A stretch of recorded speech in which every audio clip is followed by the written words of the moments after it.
F1 season brings us to Brazil for the Sao Paulo Grand Prix. The Autodromo Jose Carlos Pache has been a staple of the racing calendar for decades, and soon we'll once again be watching the best drivers in the world give it their all. The Sao Paulo track is beautifully designed to present an enticing challenge for teams and drivers alike. Between medium-speed S-corners, hill climbs, and the high-speed section after Junção, this circuit calls for cars to have a balanced setup to succeed here. This time, teams have 2 races to contend with, as a sprint race will decide the starting order. 24 laps around Interlagos awaits these drivers in what should be an entertaining sprint. The 100-kilometer dash around Sao Paulo is typically packed full of overtaking opportunities, making for a thrilling event as the season nears the end. But just who comes out on top when the checkered flag flies? 24 laps around Sao Paulo in today's sprint. And it's lights out, and away we go! Hey, I'm Decathlon Gamer. Welcome back to F1 Manager. This is episode 25. We're at Sao Paulo. It's a sprint race to start off. Flourish already at the back of the grid, but Sargent starts P12 on this sprint race, and there are a lot of cars, probably 8, almost half the field, that is carrying some sort of penalty for tomorrow's race. I am on the mediums. I figured a lot of cars would opt for the softs, and note they've all opted for the mediums, so actually we're on a similar strategy there. I went ahead and went light to try to keep pace with the softs a little bit, expecting a number of cars to go for it, and they haven't. They've all opted for the mediums. So getting an early strong start here, having that extra pace, challenging with Hamilton and or the McLarens ahead is going to be a big key early on as we're light. At some point I'm probably going to have to lift and coast to make that up, that fuel.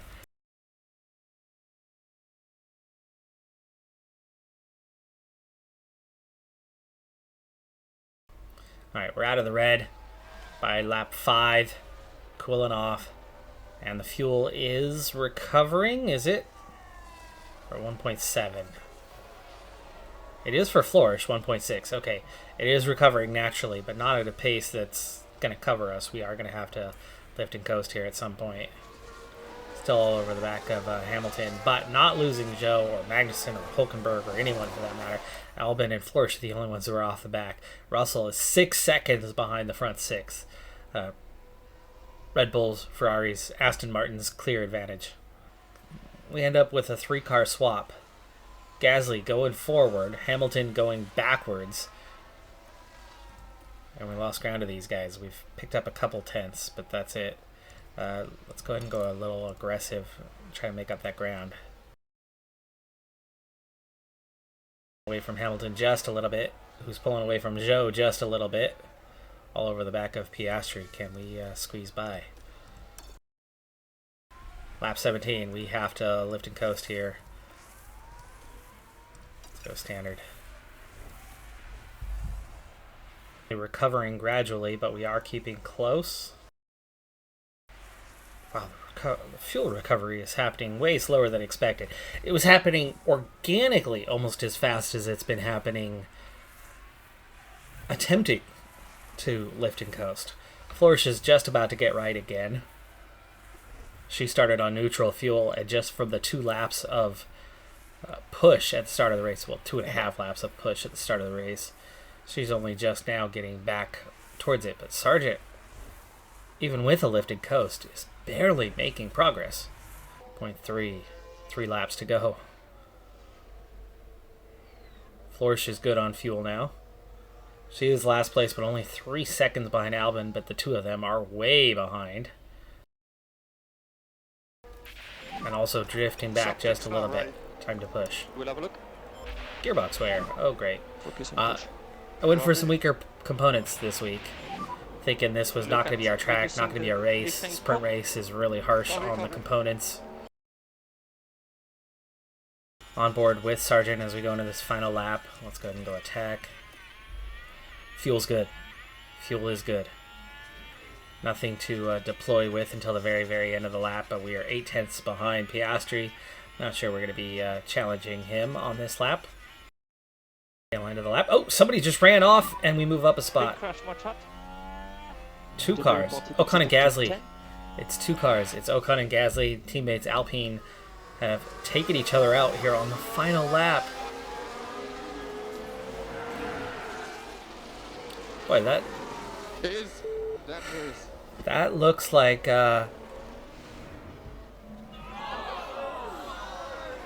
don't know. Car on the inside just didn't turn in. Car on the outside turned in for the corner. And Max Verstappen over the finish line. Verstappen takes the win. Today's winner. Sargent up to P10. It's going to be a good start position for tomorrow. Just enough fuel to make it down to the end of the race. Okay, and check Less than 1/10 of a kilogram at the finish line. Ocon and Gasly both got rutted again and actually rejoined ahead of Albon and Florsch. We're not too far away from the race start here as we edge closer to the 71 laps of the Sao Paulo Grand Prix. The anticipation and excitement may be building up, but there's a cool head on Carlos Sainz. Second row of the grid lining up third. That's a really strong chance of good points or even a podium here. Here we go. It's time to go racing.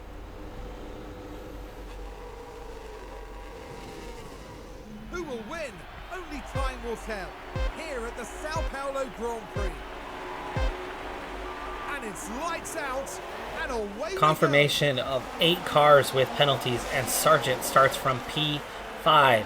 I'm going to go with an aggressive strategy that is the best for pace, because we expect that the field is going to stretch out, and we want the best pace that we can have. So Sargent is going to go for a 2-stopper with soft, medium, soft, trying to keep up with the front runners as best he can, and having enough pace to stay ahead of cars by the end. Florsch only bumps to P17, already down to P18, but we are going to aim for a 1-stopper for her. We're going to settle in a little bit faster with a medium to hards. I don't think too many cars are going to go for a 1-stopper. I think a lot are going to go for 2-stoppers, but not the soft, medium, soft. More like a medium, medium, hard, or 2 sets of mediums and 1 set of softs, but not necessarily as quite an aggressive strategy as Sargent's going to go for today. Let's hope. We have the pace to stay in the points. From P5, we're going aggressive early on to, as the field stretches, actually be in the front group for a change and use that. And pitting earlier than others, undercutting, having those mediums to then already make up some ground before anybody gets to their second stint. We'll see if that works out. Now, in terms of the other strategy, only underfueled by a single lap, because we've already seen the difficulty therein of trying to run light was really tough during that sprint race. So Florsch will settle in from P18 right behind the Alfa Romeos, with Magnussen and Ocon on penalties behind. We got the AlphaTauri as well back.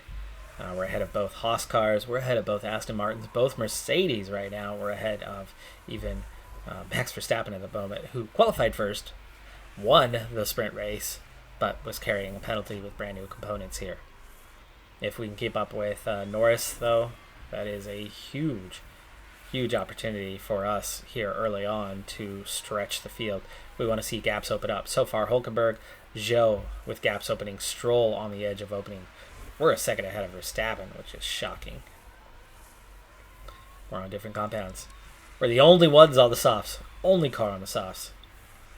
So we're the only one that's going to do a soft, medium, soft strategy. Verstappen gets by Sargent a lap later. No surprise there. It's staying ahead of the Aston Martins, staying competitive with them. That's going to set us up for a good race finish as the field starts to stretch. Lap 12. Fuel slowly recovering. Should be fine by the end of the race. It's more about track position and the field stretching that we're going to be paying close attention to here.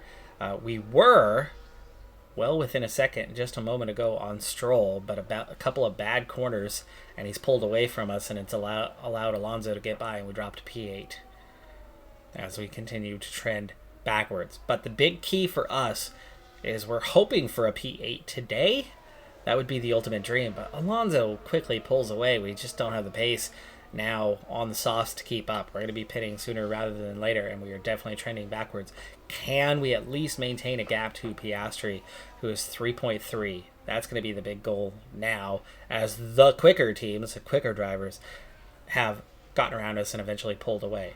This is now more about gaps to others. Piastri, though, is getting closer as we're dropping off pretty fast here with Logan Sargent. Hamilton, 1.6 back. Russell, then Gasly are close. But Hülkenberg, 5.5 seconds down. That is one gap that we've definitely been able to open and maintain. Our race is definitely going to be with these 4 cars behind us, though, hoping that we can outpace them on the day. The early undercut should get us away from them. For now, they're coming at us. Piastri gets around. That's how far back we've gone. Pit window has entered all over the back of Piastri. 2.5 seconds ahead of Gasly. Let's hope we can at least keep up with Piastri here on these last couple laps. It could almost lead to extending for a lap or so if we're able to keep up with Piastri. Setting ourselves up for later. We know we're going to pit earlier than anybody else as it is. That group behind has dropped a couple seconds further off, so we have pulled away from them a little bit following Piastri here, though things have bunched up with, you know, the group that we are competing with. Tire wear warning and optimal lap to pit. I think with the warning, yeah, this is, it's time. Gasly is one to worry about, that he's going to go forward. Piastri doesn't have the pace that Norris has. I'm hoping to be able to compete with one or both of them in this race. We could ultimately be dropping to P9 as time goes on. In fact, we're already dropping down now as it is to P10. Entering pit road. First one to stop. Will this strategy pay off? Obviously, we went backwards from the start. We didn't hold cars up. Oh, come on. 6.5 second pit stop. 6.5 seconds. Corinne Chandon, talk us through this one. We see the Williams crew ready here. But something's not right. Oh, It's the release. Stopped fast. All 4 tires were changed very quickly. We just gave up 4 seconds. And Albon's pitting the very next lap on the mediums. Gasly's pitting. So we're not undercutting cars. Not like this. Gasly comes out 4 seconds ahead of us. Everybody else is on the softs right now. Ooh, okay. Well, we saw that the softs did not work very well once they dropped below 60%. Their pace was pretty bad. They're going to spend a lot of time under that, so not a bad thing that we're here on the mediums now, but that stop, you got to be kidding me. I mean, that was just devastatingly bad. Florsch down to 25%. One more lap to go till she pits for her one stop of the day. So if she makes it around the one stop, 24%. Things could go poorly. Sargent currently P10. 4 seconds that we lost really hurt. We lost Gasly and Piastri as a result. And now we're just ahead of Russell, Hülkenberg, and Hamilton. Florsch has made it on the mediums. The required distance. She is making the one-stopper happen. It's helping. I mean, she was in a competitive position there, and she's now done with stops for the day. 2.6 for hers, no mistake there. Why is it always Sargent?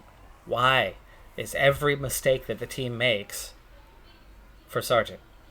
As Russell has gone by Sargent, he's now down to P11, out of the points. Safety car deployed. Safety car deployed. I think we're going to switch to an alternate strategy. We're going to pit here. We're going to take the track position, take the hards. So Sargent's going to give up P11. It's going to drop him a couple positions, but we're going to pit under the safety car conditions. We're not going to lose as much ground. And we're going to be good to go the rest of the way. Everybody else is going to have to pit. Oh, we're not the only ones, though. We are not the only ones opting to pit right now. Whole lot of cars are, but we're not going to gain over them as we're too far back anyway, so we're going to pit as well. Let's just hope we don't get held up. We're right behind Hamilton, but we've got a healthy gap behind us. In and out. 2.564, and we are out. Just behind Hamilton. Keeping our position, we stay P11. But what is everybody opting for on this strategy? Flourish was too far behind, doesn't gain anything. She was actually no, she's not a lap down. She got back on the lead lap with everyone pitting. That's good. That'll bunch her up with the field. Ocon on the mediums will pit again. Everybody else is on the hards and might go the distance. So we're looking at one car pitting, and we're P11. And we resume racing here on lap 39. From P11, Flourish down in last, but right on the Alfa Romeos. We know one car is guaranteed to pit again. The hards can go the distance. Will everyone opt to do that? I'm guessing most will. At least 19 cars are on the hards, and I think most of the 19, if not all, will try to go the distance. Sargent looks like he's trying to warm up the tires. Weaving back and forth still, even though we are fully racing again. Plenty of fuel now to go the distance. Sonoda losing ground, but we are as well. That's not a good sign. Not a big deal if Ocon gets around us. If we can stay ahead of Magnussen, Sonoda, Show, that's 3 teams we're ahead of. So at this point, I think my goal is going to be to try to hang on to P12. Oh, Ocon's going to be going backwards too. If Ocon gets around me and drags me back forward, that's a good thing. But he's got to get away from Magnussen first. So we're going to continue to push for a while. There's Ocon trying to get by. Alright, we have caught Russell. We've caught Russell, that's good.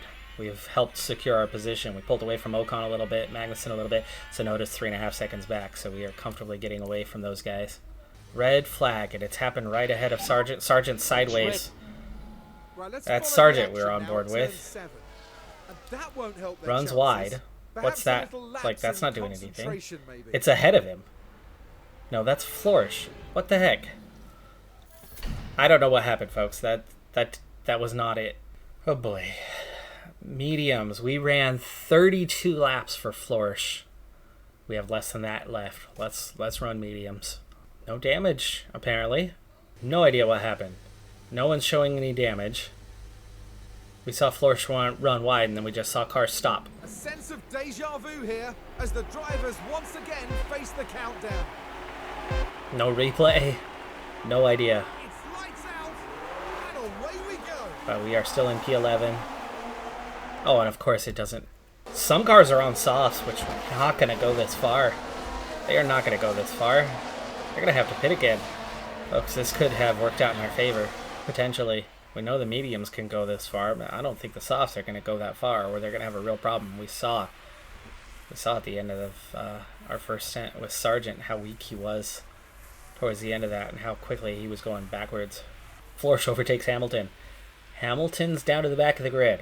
Was it Hamilton that caused the red flag? Lap 50 of 71, folks. Not sure what happened with the... Yeah, okay. Flourish in a crash. To be Lewis Hamilton involved in that. Let's take a closer look.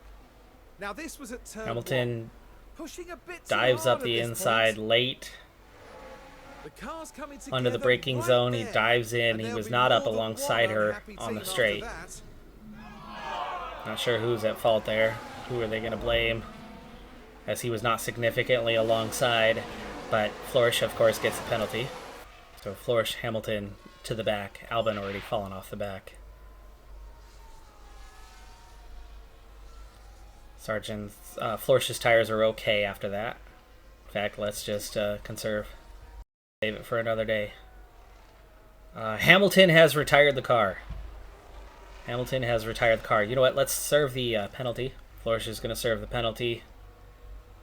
We'll just watch from here. Side time penalty 7.6. Okay. That way it doesn't carry over into the next race. Okay, Sargent's still all over the back of Russell. Still in P11. Still has a chance to score a point today. Magnussen is just 1 second behind, though. Has gotten ahead of Ocon. And he's the key because Hulkenberg's back there. Ocon is the second teammate. So I care more about finishing ahead of Magnussen than I do about finishing ahead of Ocon. But if we can get Russell, we can get a point today. For now, the fuel, let's save a little bit here. Ready to push again. If we drop back, we're all over the back of Russell.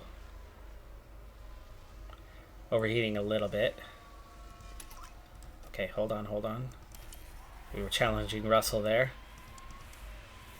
Okay, those on the softs behind should start to fall away now. Softs are impacted more greatly when the wear is higher. All over the back of Russell, pushing. We do get up alongside him, but we have not overtaken him yet through 1, but through 2. We pull ahead a little bit further, but he gets a little bit better run out of 2, but we have DRS again, and that should do it. With the DRS, we get the overtake done. And we're in the points, folks. We are in the points. Manage these tires. But it's 3 seconds to the guys ahead. That's going to be a little bit trickier. But with the engine push, can we hold off Russell? Can we pull away from Russell? Magnussen's out of DRS range. For a fraction of a second there. Not long enough to amount to anything. He's going to get DRS and continue to pull our direction. With the extra push, do we hold off Russell? We stay side by side, but we should have DRS here, and do we get back around him? Battle's on, but the overtake is not. 67 again battling Russell, even though we are not pushing and we are trying to top up, so we're setting ourselves up for the final laps to make a run there at the end and try to get that P10. Meanwhile, Magnussen, Ocon are starting to fall off as their softs are in pretty sad shape right now, 33%. They're going to fall off that cliff here in just a moment, and we seem to be capable of getting Russell here, even without a push. Lap 68. Multiple cars have crashed turn 1, including the leader, Max Verstappen, trying to overtake Perez.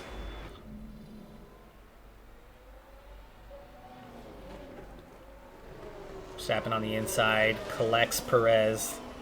His fault, he's got the penalty, that one's pretty clear.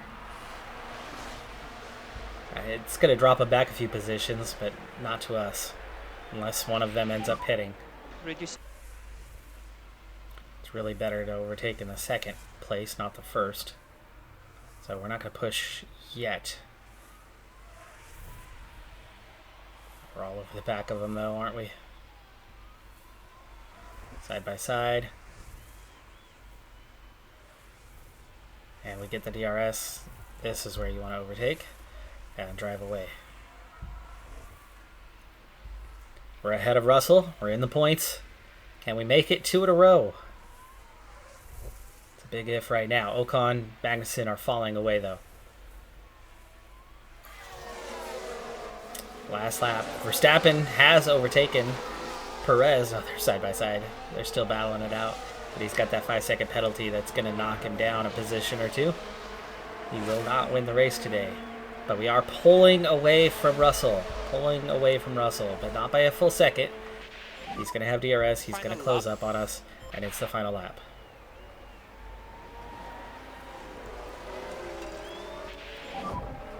And go push, go push. Now's the time to deploy, because this is the last chance for him to really overtake us. Overtake usage. Copy. And we stay ahead. Okay. All we have to do is get him out of DRS range over the next couple of quarters. He's at 0.4.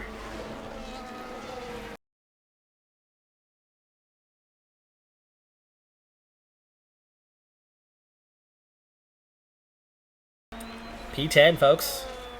We've done it. P10.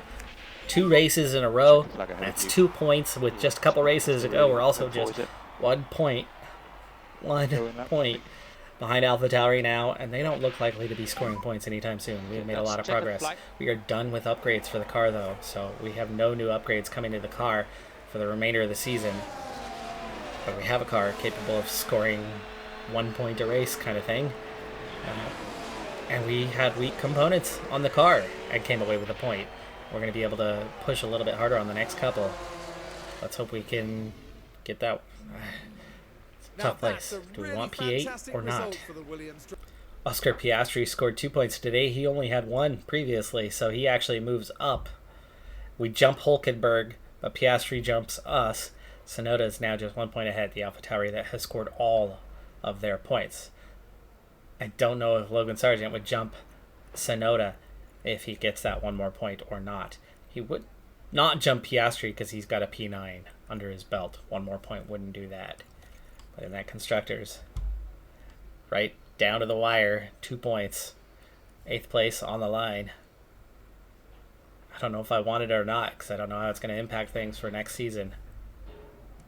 During a new month, we have progress once again. Accuracy +2 for Sargent and a cornering +1. He continues to gain pace, making it more and more competitive, making that top 10 more and more a possibility for us.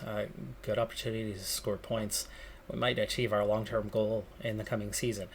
Meanwhile, Florsch, of course, the big one that we care more about, changed her focus. It's now on race pace short instead of long runs. Should get her away from the smoothness a little bit, but it does focus on adaptability, which is another one that we don't necessarily need, and she gets +2 there. But her accuracy and cornering both gain a point, getting her that little bit closer. With a better car, with some better pace, she's been there or thereabouts with the Alfa Romeos. Can she be there over the last couple of races? Can she be there next year with a better car, competing for 18th consistently? With all of our upgrades done, and as we go to enter the race weekend, this is a great time to check in and see where our car is actually finishing up in development-wise.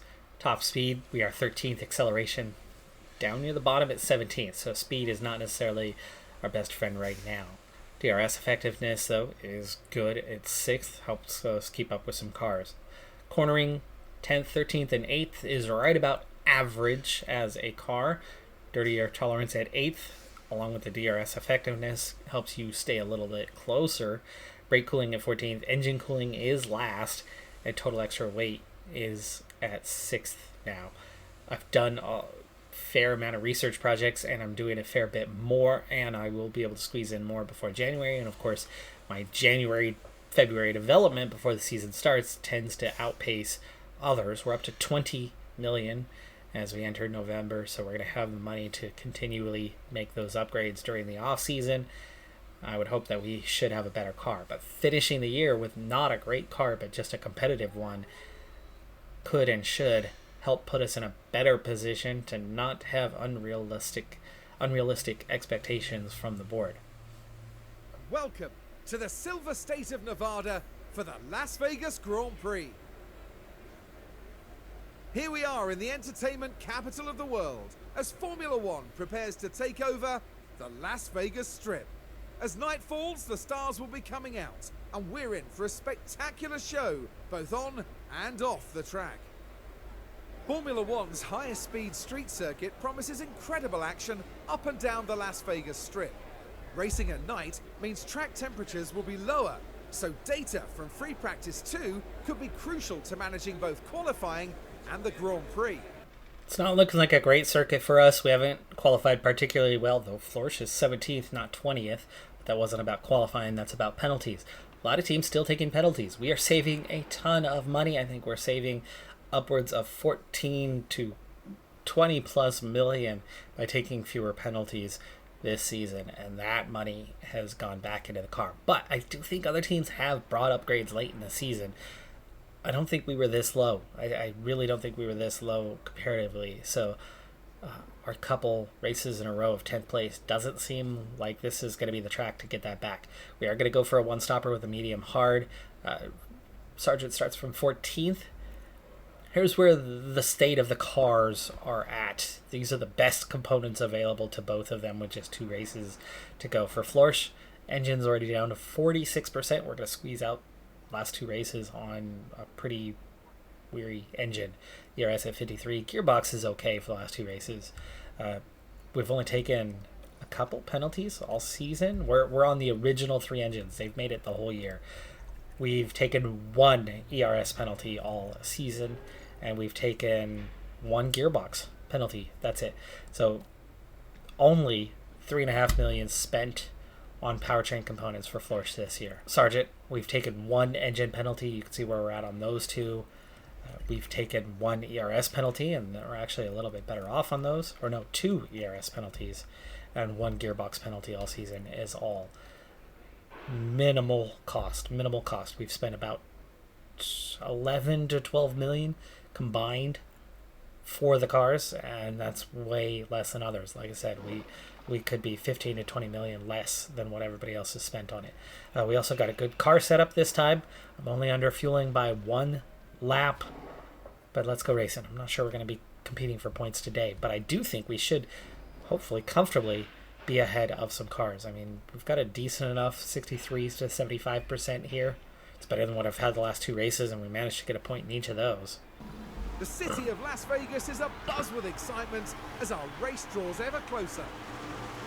This could be an important race today for Lance Stroll. They've got to drive a perfect race if they're going to fight up from P7 in this one. But just what will happen here, your guess is as good as mine.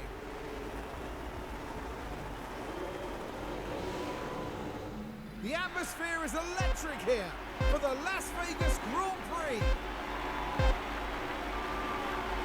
It's lights out and away. All right, we are go. racing, but I'm definitely carrying lower expectations into this race. Sargent here, P14. Let's go ahead and start pushing on right away. Of course, we'll be aggressive for 2 laps as always. Porsche, Hulkenberg both already fallen off pace a little bit here on lap number 1. That could be good for Sargent if we pull away with top 15. Bottas really high up. Is that updates for the Alfa Romeo, or is that just penalties to others and 1 good qualifying session? We've done our 2 laps and we're already overheating. Time to bring that on down, under control. So what DRS? Yeah, copy that. Okay, we do have Hulkenberg out of DRS range. Florsch gets back into DRS range on Hulkenberg. 3 laps in the books. Sonoda falling off. Sonoda and Ocon falling off, so they're setting the tempo for us. Today, the worry is Bottas getting points. We get around Russell into P14 and Ocon into P13, now leading the group temporarily. Race strategy, we have a number of cars on the softs. Bottas is on the softs. That's helping him keep pace. But as he drops below 60%, we should start coming back at him now. Magnussen is also up there. Much higher than expected. And yes, the gap to Bottas is coming down. Allowing us to get back towards Gasly, actually. And the cars behind are falling back. 5 seconds. Sargent peeling off into the pits. There's a little good news, bad news with this one. I think we've been undercut by a number of cars, potentially. Another mistake. Another mistake. It's the last 2 races of the season. Oh, and he comes out so slow, too. The heck? He rejoins massively slowly. Florsch, also a mistake. 5.4 seconds for her. They both have pit stop issues. Last 2 races of the year. I am focusing right now on some pit stop training, knowing that they are fatigued. So, triple-edged sword on this one. Both have mistakes on their pit stops. Both undercut by a number of other cars. The only good thing is we have the ability to go the distance. Albon has not pit yet, so we are a virtual P15.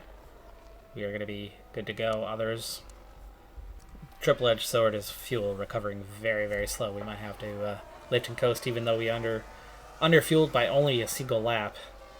It just does not seem to be making progress here at all. Florsch all over the back of Albon. Right now we are ahead of just 1 team, but Bottas has drifted backwards. He's now 13th.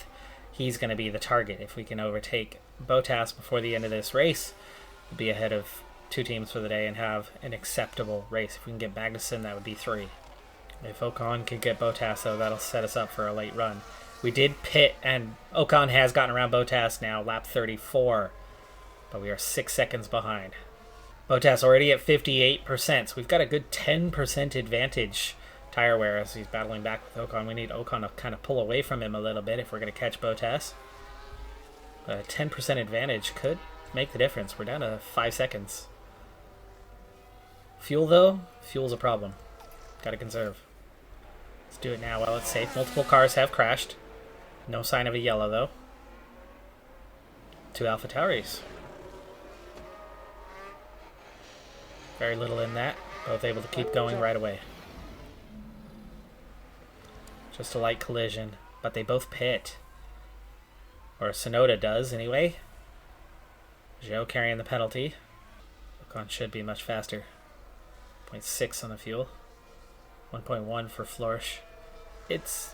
Was Perez and Stroll battling for the lead. Stroll was leading there momentarily. 0.4. Stroll has won a race, but it was pretty circumstantial. Flourish closer and closer to that. Big crash, watch out. Big crash, yellow. Sector 1. Start finish. Verstappen. It's front runners. It's Verstappen. Right, let's pick this up as we Unable go to into make an turn overtake. 14. Wow, look how tight all 4 of them are. It's see how Alonso tight coming it up the is. inside, Oh, and it's Verstappen that's hitting. obviously far from intentional, but And there the was McLaren's right there contact. too. Look They'll how have to pick fast they are these days. Tsunoda after his pit. So Zhou's going backwards. Has not served his penalty, so he's off the pace. Could we maybe get up there with Flourish? Well, not if she's about to get blue flagged and go backwards.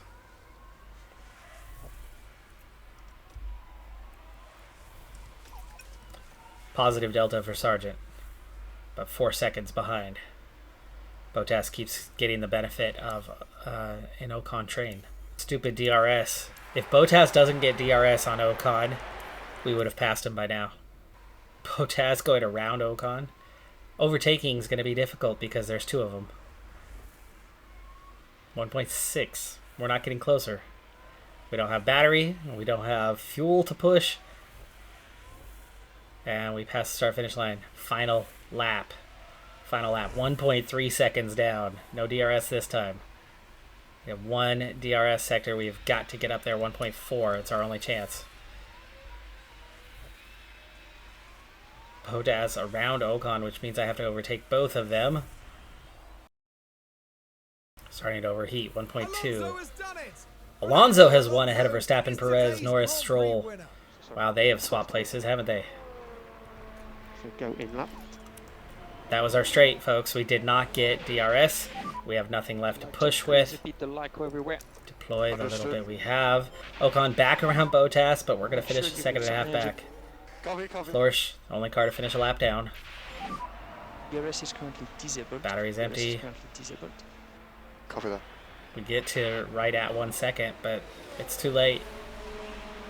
It's too late. We are a lap or 2 short. Check the flight.